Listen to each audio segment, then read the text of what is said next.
buenas, mi nombre es Luis Terán, estudiante de la Universidad Rómulo Gallegos de Medicina, segundo año. Hoy le vengo a hablar sobre lo que viene siendo neumotórax y hemotórax. Pero antes de abarcar estos temas, tenemos que conocer un poco sobre anatomía y fisiología. Así que empecemos por lo más básico, que sería, ¿qué son los pulmones? Los pulmones son dos estructuras anatómicas pertenecientes al aparato respiratorio, las cuales están ubicadas a ambos lados del corazón en la caja torácica y separados a su vez por el mediastino. Estos poseen tres caras, una cara costal, una cara mediastínica y una cara diafragmática, y están protegidos a su vez por lo que vienen siendo las costillas. Estos también están irrigados principalmente por lo que vienen siendo las arterias bronquiales y las arterias pulmonares, que son las que llevan la sangre hacia ellos para su procedente oxigenación. Ahora, estos derivan embriológicamente del endodermo y tienen un peso aproximado de 500 gramos el pulmón izquierdo y 600 gramos el pulmón derecho. ¿A qué se debe esta diferencia de peso? Esta diferencia de peso se debe debido al espacio que ocupa el corazón en nuestro cuerpo. El pulmón derecho es un poco más grande que su homólogo, el izquierdo, y se subdividen dependiendo del pulmón. El pulmón derecho se divide en 3 lóbulos por 2 fisuras, mientras que el pulmón izquierdo se divide únicamente en 2 lóbulos, que se denominarían lóbulo superior y lóbulo inferior. Y en las mujeres este peso varía un poco, ya que es un poco menor, debido a que en las mujeres la caja torácica es un poco más pequeña. Ahora, estos tienen la característica de estar recubiertos por una membrana denominada pleura. La pleura es una membrana de tejido conjuntivo elástica, la cual tiene como función evitar el roce directo de los pulmones con la pared interna de la caja torácica. Y se puede dividir en 2 capas o 2 partes. La pleura parietal o externa, que es aquella que se adhiere al diafragma y a la pared interna de la caja torácica, y la pleura visceral, que es aquella que recubre externamente a los pulmones y se introduce en los lóbulos a través de las fisuras. Muy importante decir que entre estas dos membranas existe una cavidad denominada cavidad pleural, que va a ser muy importante para las patologías que vamos a hablar en el siguiente.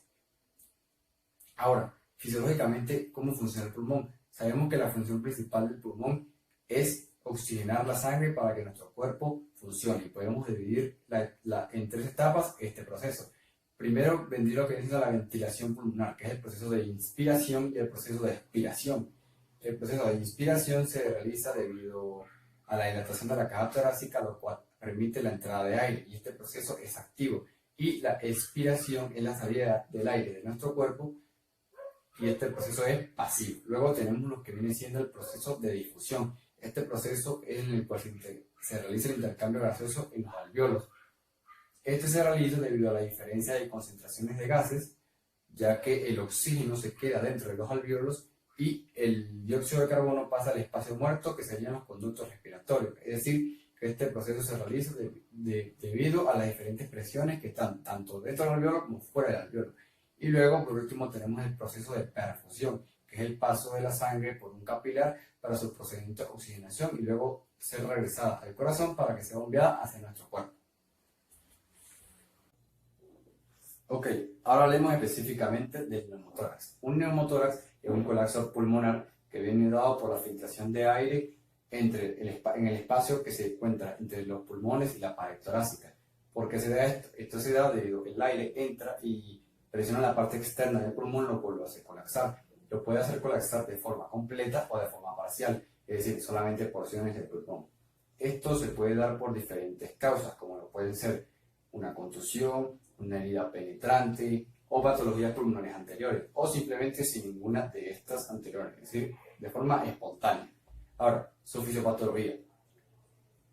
Los pulmones poseen algo llamado presión intrapleural, la cual normalmente es negativa. ¿Qué quiere decir esto? Que es menor que la presión atmosférica. Ahora, debido al retroceso de los pulmones hacia adentro y hacia afuera de lo que viene siendo la caja torácica, en el neumotórax el aire entra a través del tórax o a través de los pulmones, a través de lo que viene siendo los planos mediastínicos del pulmón, o por una herida penetrante directamente en el pulmón, lo cual aumenta la presión intrapleural y baja lo que viene siendo el volumen pulmonar.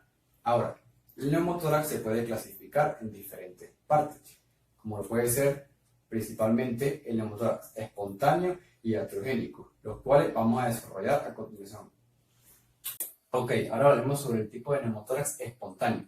Este es un tipo de neumotórax que ocurre en contraposición al adquirir, ya que como lo dice su nombre, surge de forma espontánea. Esto ocurre sin la necesidad de un agente precipitante externo y se puede dividir en primario y en secundario. El primario, podemos decir que este ocurre en individuos aparentemente sanos y sin ninguna enfermedad respiratoria conocida.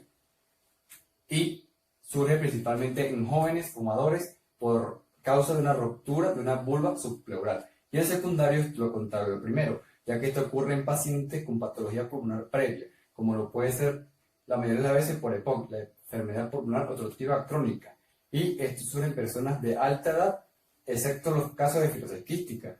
Ahora, tenemos la clínica, cómo diferenciar uno del otro y cómo identificarlo. Primero, en el primario podemos encontrar un dolor pleurítico y súbito, y una disnea y tos no productiva. Y esto tiene una característica de que los síntomas normalmente se emitían a las 24 horas, a veces sin la necesidad de tratamiento o resolución del colapso. Lo que ocurre contrariamente en el secundario, ya que en el contrario se da lo que viene siendo la hipoxemia. En el secundario la disnea es intensa, aunque sea de menor tamaño, ya que esto es consecuencia de una menor reserva pulmonar y también observa la hipercalia. Ahora, en el examen físico podemos apreciar lo que viene siendo reducción de los movimientos de la pared torácica y ausencia o disminución de los ruidos respiratorios en el lado afectado. Ahora, el tratamiento, principalmente en el neumotórax o en cualquier otro tipo, el tratamiento va destinado a la evacuación del aire de la cavidad pleural mediante una toroscopía, tubo pleural o la inserción de un catéter. Y el diagnóstico casi siempre es por una radiografía del tórax. Ahora, neumotórax traumático es cuando se acumula el aire en la pared torácica y el pulmón debido a una lesión. Es lo contrario al espontáneo. Ahora, este también se divide en el abierto, que es consecuencia de una herida penetrante en el pulmón o en el tórax, lo cual pone en comunicación la cavidad pleural y la atmósfera, lo cual casi siempre lesiona el pulmón.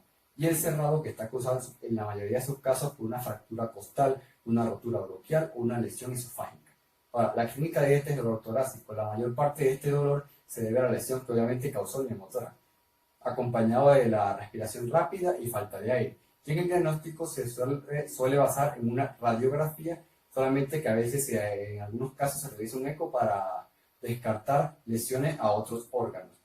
Y principalmente lo que viene siendo el examen físico y el diagnóstico suele ser igual al neumotórax simple. Ahora, vamos con el neumotórax. Atención, esto es un caso muy interesante de neumotórax, ya que este se define como la acumulación de aire en el espacio pleural bajo presión, ya que la compresión de los pulmones dificulta lo que viene siendo el retorno venoso. Este es muy interesante, ya que en esta la lesión funciona como una válvula, ya que solamente deja entrar aire. Entonces, a medida que empieza a elevarse lo que viene siendo la presión intrapleural, se va moviendo un poco el mediastino, lo cual dificulta el retorno venoso, lo cual si no se actúa en pocos minutos puede ocasionar un paro cardíaco. Entonces tenemos los síntomas de este. Son los mismos que el neumotórax simple, básicamente, pero lo único que a medida que aumenta la presión, se desarrolla hipostesia, se da lo que viene siendo una desviación traqueal y una desviación de la vena del cuello. Ahora, ¿cómo identificamos uno de estos? Con las características anteriores. El tratamiento de esto va destinado a liberar la presión de la válvula, por decir, que viene siendo principalmente el mismo tratamiento que todos los neumotórax anteriores. Ok, ahora hablemos del hemotórax. El hemotórax es la presencia de sangre en la cavidad pleural. Generalmente está causado por lesiones torácicas, pero puede afectar otras cosas. Este se clasifica en dos, hemotórax masivo y no masivo, pero este se caracteriza principalmente por la pérdida de sangre. El hemotórax masivo ocurre como consecuencia de una lesión penetrante de grandes vasos del tórax o el corazón, o por ruptura traumática de la aorta. Y este tiene la característica de igual o mayor de 1500 cc, mientras que el no masivo se caracteriza por lo que es una pérdida menor de volumen de 1000 cc hacia abajo. Ahora, en la clínica, ¿qué podemos observar? Principalmente lo que viene siendo taquicardia, shock hipovolémico, dolor torácico y disnea. Y lo podemos diagnosticar por un rayo X de tórax y confirmar.